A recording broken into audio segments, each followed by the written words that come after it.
Assalamu alaikum, dear students. How are you all? Dear students, today we are going to translate 7th lesson of your English book 1, that is the use of force. तो इसमें you will see a doctor and a little child. तो एक doctor और एक छोटी बच्ची की कहानी है. तो वो डॉक्टर जो उसको चेक करने के लिए आया तो उसके गले में जो है वो तकलीफ थी, तो वो उसको चेक करना चाहता था, लेकिन वो लड़की जो है वो स्टबबॉर्न थी, वो बड़ी जिद्दी थी, वो दिखाना नहीं चाहती थी. तो नतीजे में डॉक्टर को फोर्स का इस्तेमाल करना पड़ा. तो बाज़ दफ़ा इंसान की भलाई के लिए हमें इस तरह ताकत का इस्तेमाल करना पड़ता है. तो ये एक इंसानी फितरत के मुतालिक ये स्टोरी है कि बाज़ दफ़ा हमें किसी के फ़ायदे के लिए अगर जो ज़बरदस्ती करनी पड़े तो हमें करनी चाहिए ताकि किसी का फ़ायदा हो सके. तो अल्लाह की तरफ से भी बाज़ दफ़ा जो है वो हमें इसी तरह के जो कुछ मिलता है कि जब हम गलती करते जाते हैं तो अल्लाह ताला की तरफ से जो है फिर वो सख्ती आती है ताकि हम गलती से बाज आए. एक तो होता है ना पनिशमेंट होती है, सज़ा होती है, लेकिन बाज़ दफ़ा सख्ती जो ज़िंदगी में आती है वो सज़ा के तौर पर नहीं आती, बल्कि वो इंसान की जो है वो क्योर के लिए, इलाज के लिए, उसकी अच्छाई बेहतरी के लिए आती है. तो दो किस्म की जो है वो सख्तियाँ हैं, एक पनिशमेंट के तौर पर होती है और एक जो है वो इलाज के लिए होती है. जो इलाज के लिए होती है दैट इज़ फाइन. तो थोड़ा सा हटकर है मामला, लेकिन मैं बता देता हूँ कि एक दफ़ा हुजूर अकरम सल्लल्लाहु अलैहि वसल्लम से पूछा गया कि हमें कैसे पता हो कि हमारे ऊपर जो सख्तियाँ आ रही हैं क्या वो अजाब के तौर पर है या हमारा जो टेस्ट है. तो हुजूर अकरम सल्लल्लाहु अलैहि वसल्लम ने फरमाया कि अगर तुम उस पर रोते वावेला नहीं करते हो और चीखते चिल्लाते नहीं हो, सब्र करते हो, तो इसका मतलब है कि ये आजमाइश है, टेस्ट है, ये कोई पनिशमेंट नहीं है. लेकिन अगर तुम रोते हो और हर एक को बताते हो और बड़े गिले शिकवे करते हो तो ये फिर पनिशमेंट है. तो बहरहाल तो यूज़ ऑफ फोर्स जो है वो इसकी ट्रांसलेशन जो है वो हम देखते हैं. तो this is the story before you, the use of force, ताकत का इस्तेमाल. ये 7th lesson. William Carlos Williams ने ये स्टोरी लिखी है. तो जो स्टार्ट है वो एकदम किया गया, मतलब वो डॉक्टर है जो ये विलियम कार्लोस जो राइटर है वो डॉक्टर है. Please come down as soon as you can, my daughter is very sick. उसको कॉल आई है, फ़ोन आया है, तो कहते आवाज़ आई है, बराह करम जल्द से जल्द आ जाइए, मेरी बेटी बहुत बीमार है. जब मैं वहाँ पहुँचा I was met by the mother. ये आप देखें, I was met, I met by the mother नहीं, आई वॉज़ मेट, ये पैसिव वॉइस पे लिखा गया. तो अच्छा लगता है इस तरह के सेंटेंस जो है वो कुछ बड़ी महारत से लिखने पड़ता है. I was met by the mother, मुझे माँ से मिलवाया गया, मतलब उसकी माँ मुझे मिली.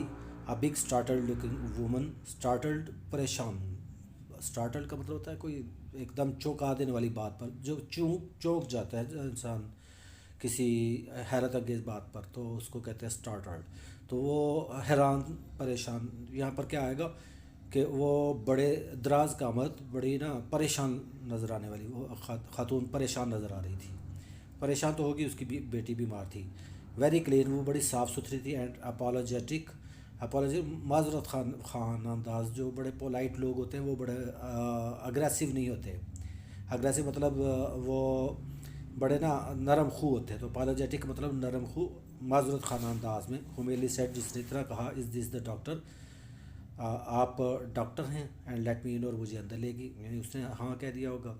शी एडिड, उसने मज़ीद कहा, you must excuse us sir, माफ़ कीजिएगा डॉक्टर साहब. We have her in the kitchen, हमने उसके किचन में रखा हुआ है. इट इज़ वार्म, जहाँ पर ज़रा थोड़ा सा अब वहाँ पर जो सॉरी जहाँ पर जो थोड़ी सी गर्मी है. It is very damp here sometimes, बाज़ दफ़ा यहाँ पर बड़े ना वो मरतूब हवा हो जाती है. डैम्प का मतलब मरतूब. अगर मरतूब भूल जाए तो आप ये कह सकते हैं कि हवा यहाँ पर जो है वो गीली होती है, नम होती है. नम, गीली, और सही तर्जुमा क्या होगा, मरतूब. मीम रे थोए वाओ बे, मरतूब. The child was fully dressed, बच्ची ने पूरा लिबास पहना हुआ था. Sitting on her father's lap near the kitchen table, और किचन टेबल जो मेज़ था वहाँ उसके करीब अपने बाप की गोद में बैठी थी. ही ट्राई टू गेट अप, तो बाप ने मुझे देखकर उठने की कोशिश की. But I motion for him, motion का मतलब सिग्नल, इशारा किया. नॉट टू बदर, कि वो परेशान ना हो. I could see that they were all very nervous. मैंने देखा कि वो सब घबराए हुए थे। नर्वस और स्टार्टल्ड ये तकरीबन सिनाने मिलते जुलते हैं। आइंग मी अप, वो मुझे देख रहे थे गौर से, and down, up and down, sir से लेकर पाँव तक, डिस्ट्रस्टफुली, और मेरे ऊपर ऐसे भरोसा नहीं कर रहे थे, मतलब बेयकीनी से मेरी तरफ देख रहे थे। As often in such cases, जैसा कि ऐसे मामलात में अक्सर होता रहता है। They were telling me more than they do have to, वो जो मुझे बताना चाहिए था वो बता नहीं रहे थे। इन्हें चाहिए था कि मुझे बताते, लेकिन वो बहुत चीज़ें नहीं बता रहे थे। It was up to me to tell them, मुझे उन्हें बताना था, यानी वो नहीं मुझे बता रहे थे कि क्या मसला है, बल्कि मुझे उन्हें बताना था। That's why they were spending $3 on me, उन्होंने मुझे $3 इसी बात के तो दिए थे।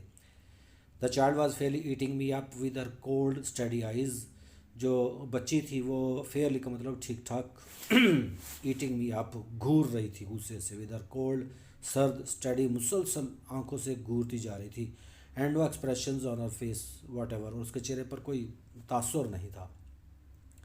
शी डिड नॉट मूव, ना उसने कोई हरकत की, एंड सीम्ड इनवर्डली क्वाइट, और ऐसा लग रहा था इनवर्डली जैसे वो अंदरूनी तौर पर बिल्कुल खामोश हो, मतलब पुरसकून नज़र आता है। क्वाइट का मतलब खामोश, मतलब पुरसकून।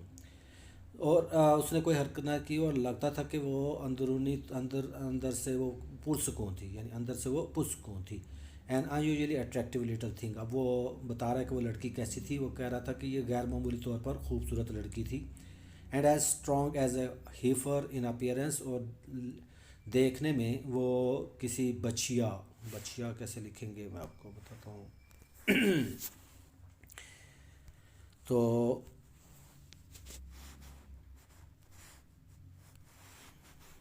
ये मैंने एक दफ़ा आपको लिख कर दिखाया था, तो उसी पर है। बछिया ऐसे लिखते हैं, बछिया, यानी बछिया क्या होती है, ये नज़र आ गया ना अच्छी तरह। ये इस तरह, तो बछिया क्या होती है, वो गाय की जो छोटी जो उसका जो होता है, यानी गाय की अ, जो बच्ची होती है, क्या उसे कहेंगे, तो वो बछिया की तरह, यानी गाय की तरह ये भी लिख सकते हैं। बछिया अगर बूझे तो आप गाय भी लिख सकते हैं, कोई no problem. As a heifer, वो गाय की तरह, यानी बड़ी इन अपीयरेंस, ज़ाहरी तौर पर बज़ाहिर वो बड़ी मजबूत, तवाना और गाय की तरह मजबूत नज़र आ रही थी। But her face was flush, लेकर उसका चेहरा सुर्ख था। शी वॉज ब्रीदिंग रैपिडली, और उसकी सांस तेज़ थी। एंड ये सांसें तेज़ थी, ये भी लिख सकते हैं, या सांस तेज़ थी या सांसें तेज़ थी। ये सांस तेज़ था नहीं लिखना, तेज़, बाद लोग जो है ना सांस चढ़ गया कहते हैं, सांस फूल गया कहते हैं, सांस फूल गई होता है। तो सांस तेज़ थी, रैपिडली का मतलब तेज़ी से सांस ले रही थी। And I realize that she had a high fever, मुझे पता चल गया, रियलाइज़ मुझे अंदाज़ा हुआ कि उसको तेज़ बुखार था। शी हैड मैग्निफिसेंट, बहुत शानदार ब्लॉन्ड, जो सुनहरी बाल थे उसके, इन परफ्यून, और बहुत यानी घने बाल थे, इन परफ्यून का मतलब घने। One of those pictures children often reproduced in advertising leaflets and the photographer section of the Sunday paper, जिस तरह के इतवार के अखबार में जो तस्वीरी जो सफ़ा होता है, तस्वीरी सफ़ा यानी तस्वीर जहाँ पर लिया रखी जाती है, और उस पर किसी एडवर्टाइजिंग लीफलेट जो किसी इश्तिहार का जो है ना वो लग रही थी, यानी जब जो इश्तिहार की तस्वीर ली गई होती है ना, तो उसके लिए बड़ी खूबसूरत वो बच्चियाँ होती हैं, वो छोटी बच्ची तो वैसे ही प्यारी लगती है ना, तो ये बड़ी खूबसूरत थी। तो इसने कहा कि one of those picture children, वो उस तस्वीरी बच्ची की तरह नज़र आ रही थी। ऑफन रिप्रोड्यूस एडवर्टाइजिंग लीफलेट, जो अक्सर किसी इश्तिहारी सफ़े पर रखी जाती है, रिप्रोड्यूस का मतलब रखी जाती है या बनाई जाती है, भेजी जाती है। And the photographer section of the Sunday paper, या फिर वो इतवार के जो अखबार में जो तस्वीरी जो सफ़ा होता है, सेक्शन सफ़ा लिख लें, हिस्सा भी लिख सकते हैं, तस्वीरी हिस्सा या तस्वीरी सफ़ा उस पर होती है। She has had a fever for 3 days, 3 दिन से उसको बुखार है। बिगेन द फादर, उसके बाप ने कहा। And we don't know what it comes from, मुझे नहीं पता कि ये कहाँ से बुखार आ गया।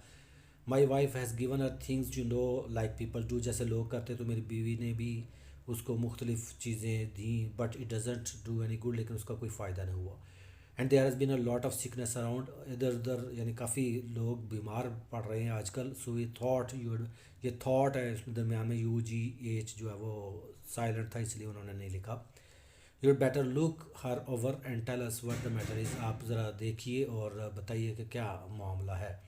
एज डॉक्टर्स ऑफन डू, जैसा कि डॉक्टर्स अक्सर करते हैं। I took a trial shot at it as a point of departure, जैसे रवानगी के वक्त जो है वो करते हैं कि ट्रायल शॉट लेते हैं, यानी ट्रायल शॉट होता है कि मतलब तुक्का लगाना। मैंने भी एक तुक्का ट्रायल शॉट, मैंने एक तुक्का लगाया, अंदाज़ा लगाया। तुक्का जो है वो आप लिखने में मुश्किल और अजीब सा लगता है, तो मैंने अंदाज़ा लगाया, जैसे कि लोग जो है वो अंदाज़ा लगाते हैं या अंधेरे में तीर छोड़ते हैं, यूँ भी कह सकते हैं, वो अंधेरे में तीर छोड़ा। Has she had a sore throat, मैंने अंदाज़ा लगाया, तुक्का लगाया या अंधेरे में तीर छोड़ा, कुछ भी तीनों में से लिख लें। क्या इसका गला फूला हुआ है? सोर का मतलब फूला हुआ, दुख रहा है। Both parents answered me together, दोनों ने कहा नहीं नहीं। She has says her throat doesn't hurt her, उसने कहा है कि मेरे गले में कोई तकलीफ़ नहीं है। Does your throat hurt you, क्या तुम्हारे गले में दर्द है? उसकी माँ ने बच्ची को कहा, but the little girls expression didn't change, लेकिन बच्ची के तासुरात नहीं बदले, ना ही उसने अपनी आंखें मेरे चेहरे से हटाई।